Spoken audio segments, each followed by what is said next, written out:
morning. As you can see, meron ako ditong bangus and everything. For today's video, magluluto ako ng sardines na bangus. Ano bang tawag doon? Sardines, bangus na sardines.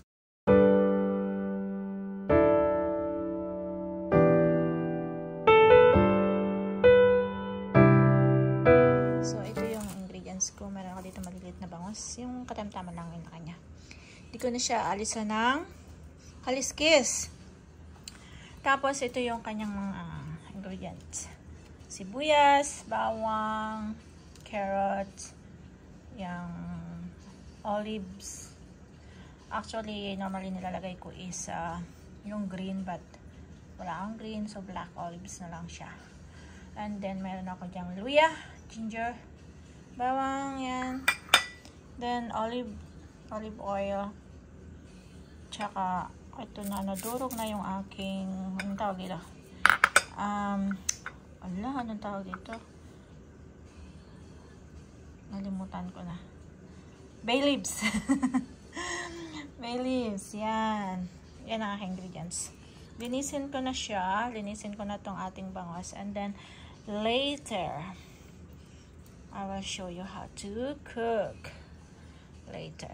Papakita ko sa inyo. Ayoko na pakita ang paglilinis kasi matagal. So, let's go. I have to clean this thing now. Ready na yung bangus na ipatas dito, guys.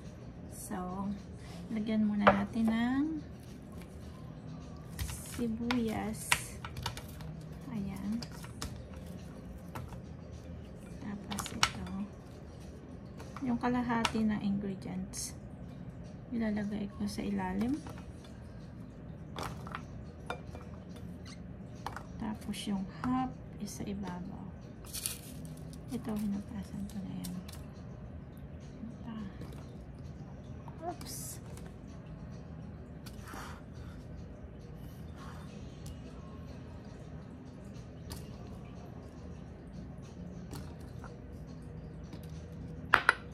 Then, ilagay natin yung nalinis na bangus na, guys. Guys, lagi ako nagluluto ng madami. And then, i-refresh ko siya.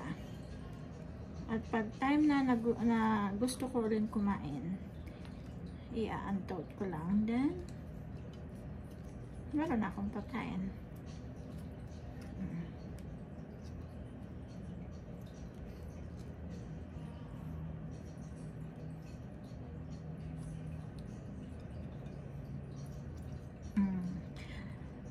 Dapat, sa ano to lulutuin, guys? Sa pressure cooker.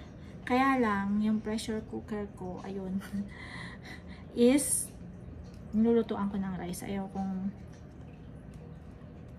lutuan ng kung ano-ano, rice lang. I have to buy another one for this kind of cooking sa mga meat, fish. Ito na, guys, ilagay ko na sa ibabaw yung iba na ingredients.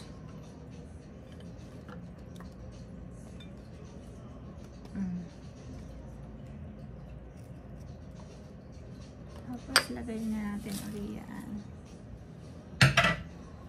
Itong olive. Try nyo to, guys. Ang sarap. Yan ang aking bangus sardines. Tapos, lagay ko na to. Olive oil.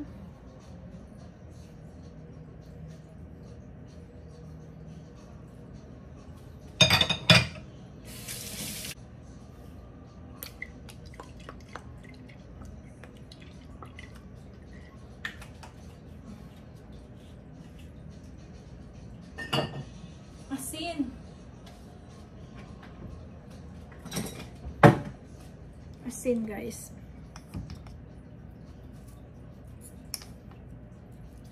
Yung soy sauce, pang ano lang yun, pang pakulay ng konti. Normally, asin lang nilalagay ko. That's it, guys. Ilagay na natin sa tapos Pinapakuluan ko siya ng 2 hours para malambot na malambot talaga siya. And then, kung sa pressure cooker mo siya lulutuin, 15 to 20 minutes or so. It's up to you.